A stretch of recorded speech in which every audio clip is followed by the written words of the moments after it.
নমস্কার, আমি রানী চ্যাটার্জি। আমি চলে এসেছি আরও একবার ক্রাইম চক্রের একটা নতুন এপিসোডে, একটা নতুন ঘটনার সঙ্গে।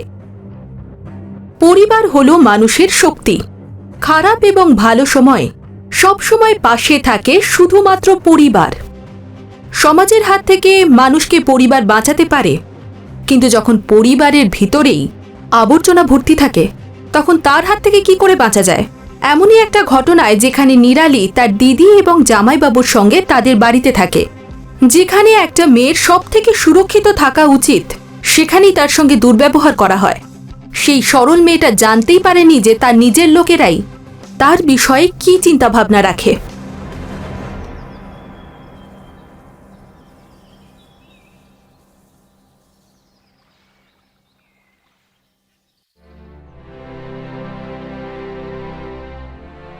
দিদি, আজ আমি খুব খুশি।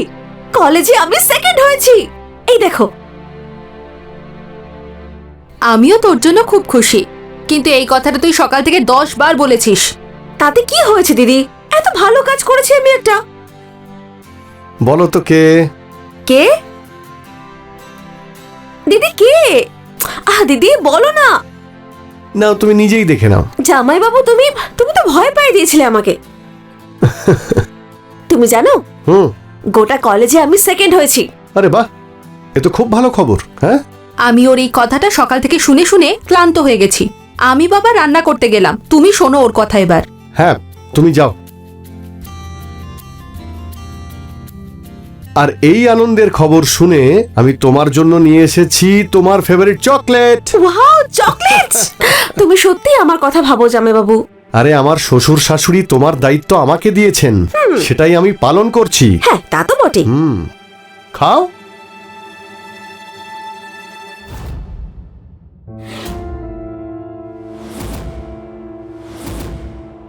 দাও, আমি খাইয়ে দিচ্ছি।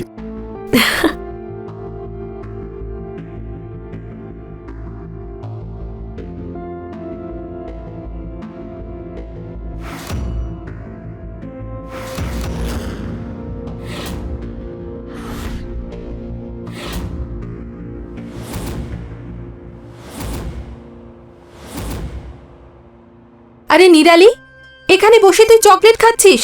একটু তো দিদিকে সাহায্য করতে পারিস। না, আজ আমি কোনো কাজ করছি না। আজ আমার বিশ্রাম।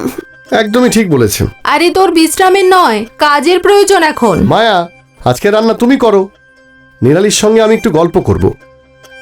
তুমিও না মাথায় তুলে রেখেছো ওকে। ঠিক আছে, কথা বলো তোমরা। থ্যাংক ইউ জামাই বাবু। অলওয়েজ। আচ্ছা, এটা বলো, এরপর তুমি কি করতে চাও? এখন তো কলেজ, আর তারপর দেখবক্ষণ। কি দেখবে? ফিক্স নেই, কিছু ভাবিনি আমি এখনো।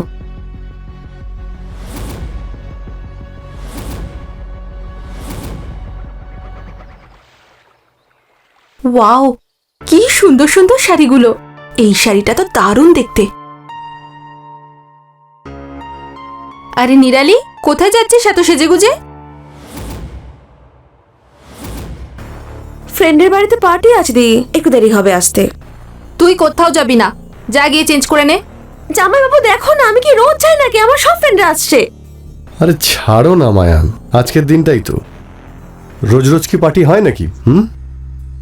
কি ব্যাপার, পার্টির কথা হচ্ছে মনে হচ্ছে? আমিও করব পার্টি। আরে তুষার, তুমি এসো না, বসো। তোমার কাছে আমাকে দেওয়ার মতো কোনো টাকা নেই, কিন্তু পার্টি করার জন্য টাকা আছে।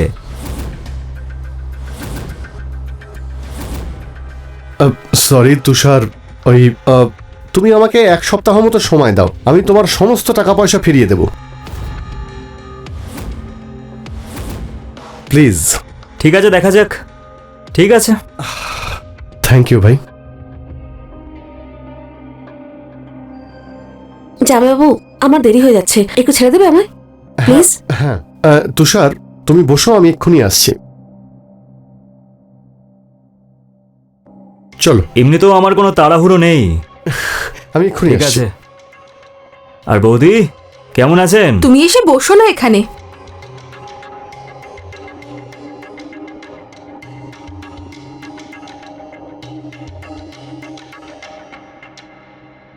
বলুন বৌদি, আপনি এখন কেমন আছেন?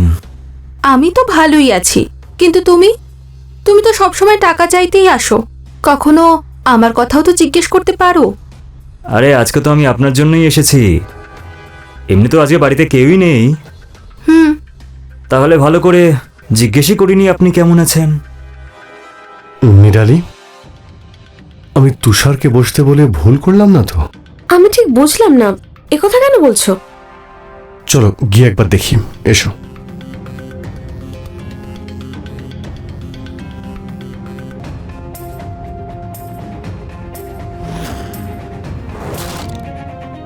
তুষার,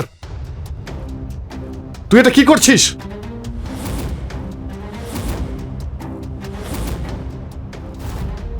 আমি আমি আমি কিচ্ছু করছিলাম না তো, ওই বৌদি কেমন আছে জিজ্ঞেস করছিলাম।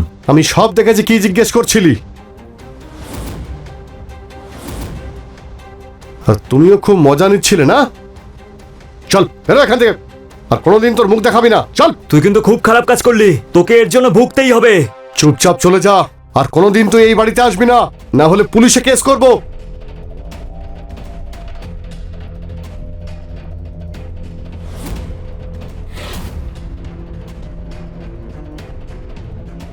তুমি চলে এসো।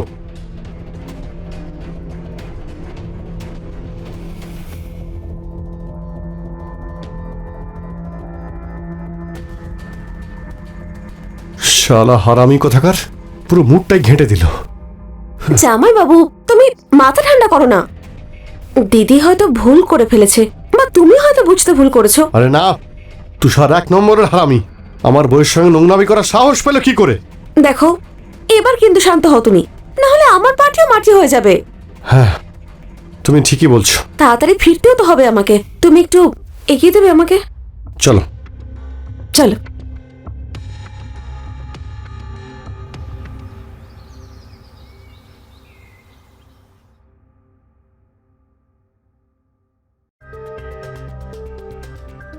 কি ব্যাপার, তোমার মুড খারাপ নাকি? কি আর বলবো, দিদি আর জামাইবাবুর মধ্যে একটা বড় ঝগড়া লেগেছিল প্রায়। কোনো ব্যাপার না, তোমার দিদি তোমার জামাইবাবুকে মানিয়ে নেবে। তাই? একদম, যেভাবে তুমি আমাকে মানিয়ে নাও, তাই না?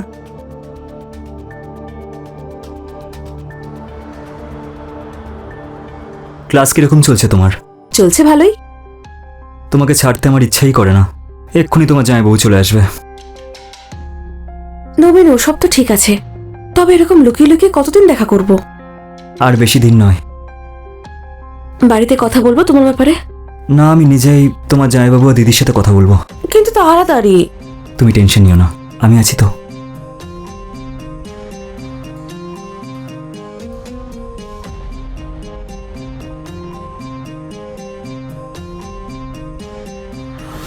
তুমি শুধু নিজের খেয়াল রেখো, ঠিক আছে? তুমি থাকতে আমার কিছু হতে পারে?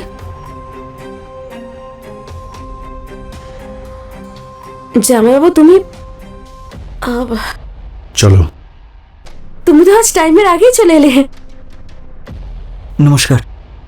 চলো।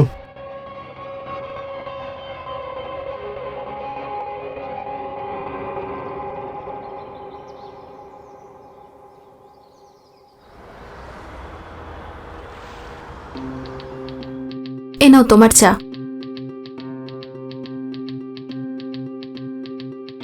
আরে নিরালি, বারবার বাইরের দিকে কি দেখছিস? কিছু না দি, এমনি। ওকে।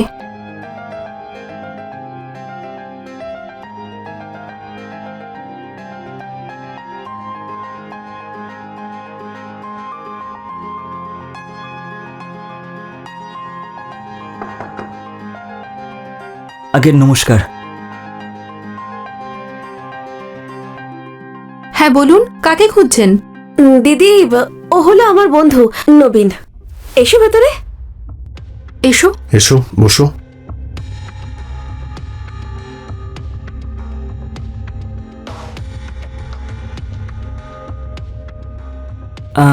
আসলে আমি আর নিরালি কিছু কথা বলতে চাই আপনাদের দুজনের সাথে। হ্যাঁ হ্যাঁ, বলো। আসলে দিদি, ওই আমি আর নবীন, আমরা দুজন একে অপরকে খুব ভালোবাসি। আর বিয়েও করতে চাই। নবীন খুব ভালো ছেলে, আমাকে সুখে রাখবে। হ্যাঁ, আপনারা একদম চিন্তা করবেন না, আমি নিরালিকে সবসময় আনন্দে রাখবো। দেখ নিরালি, তোর জন্য সিদ্ধান্ত কিন্তু তোর জামাইবাবুই নেবে। জামাইবাবু প্লিজ, নবীন খুব ভালো ছেলে, ওকে ছাড়া আমি থাকতে পারবো না, প্লিজ।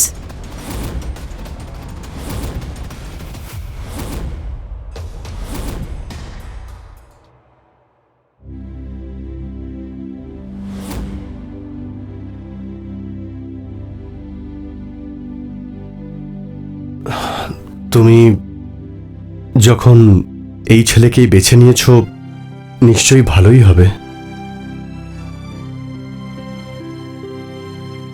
আমি তোমাদের বিয়েতে রাজি আছি। থ্যাংক ইউ জামাইবাবু, thank you, you are the best. আপনাদের অসংখ্য ধন্যবাদ।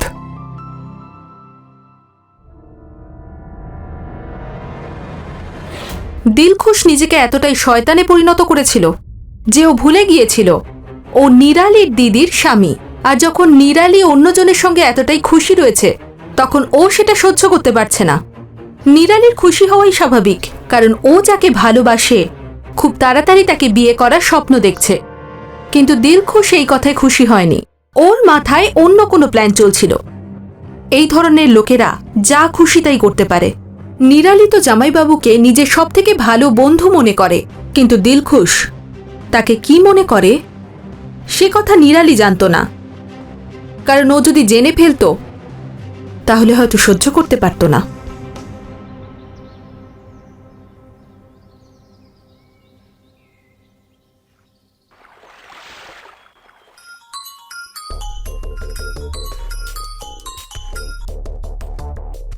আবার কি জন্য ফোন করেছিস? কিরে, তুই আমার টাকাগুলো খেয়ে বসে আছিস আর আমাকে জিজ্ঞেস করছিস কেন ফোন করেছিস? খুব তাড়াতাড়ি ফিরিয়ে দেব। তোর মতো লোকের থেকে টাকা নিয়ে আমি খুব ভুল করেছি। আমার কালকের মধ্যেই টাকাগুলো চাই, না হলে লোক পাঠিয়ে সবার আগে তোকে মারবো, তারপর তোর বউ আর শালির সাথে শোবো, বুঝেছিস? কি বললি তুই, হারামজাদা? হ্যালো হ্যালো, কথা বল তুই। এর একটা ব্যবস্থা করতেই হবে।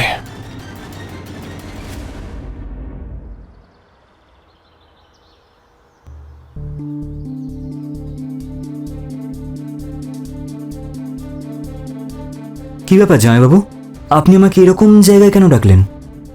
আমি নিরালি সম্বন্ধ নিয়ে কথা বলতে চাই।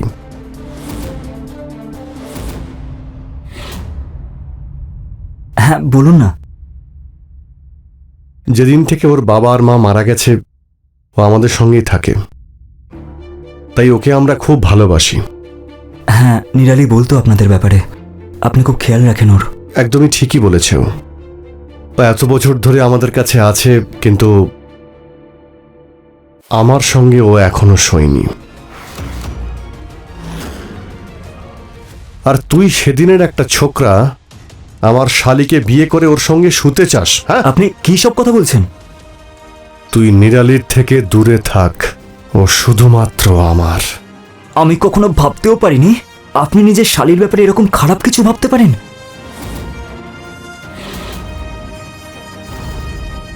কিন্তু আমি আপনার এই নোংরা উদ্দেশ্যকে কখনোই সফল হতে দেব না। আচ্ছা, মানে তুই আমাকে আমার নিরালির থেকে আলাদা করবি? হ্যাঁ,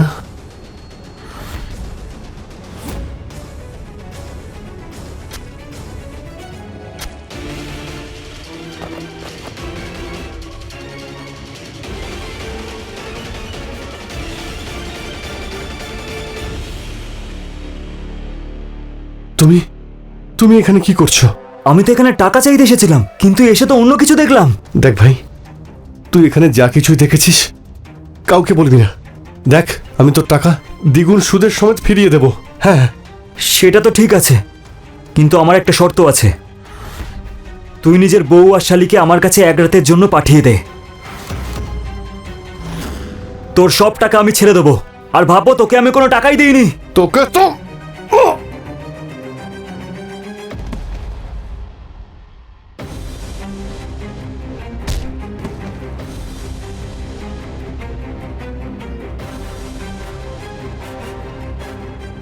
এবার যাচ্ছি আমি তোর বউয়ের কাছে। তোর বউয়ের সাথে সাথে তোর শালীরও সম্মানহানি করব আমি।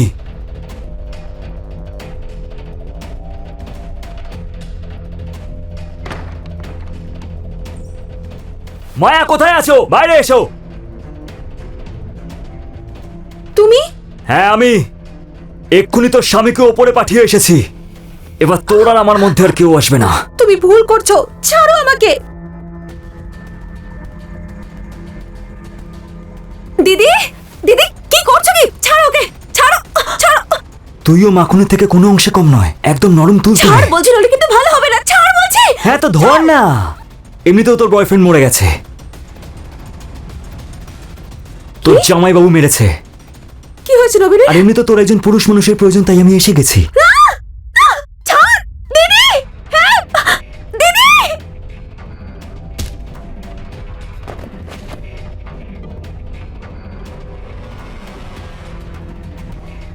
তুষার,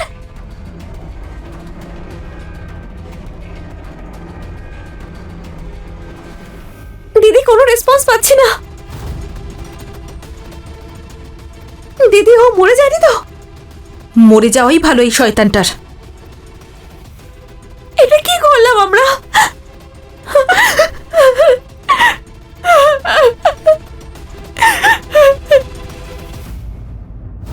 এক রাতের মধ্যেই মানুষের ভাগ্য পাল্টে যেতে পারে, এটা শুনেছিলাম, আর আজ দেখেও নিলাম।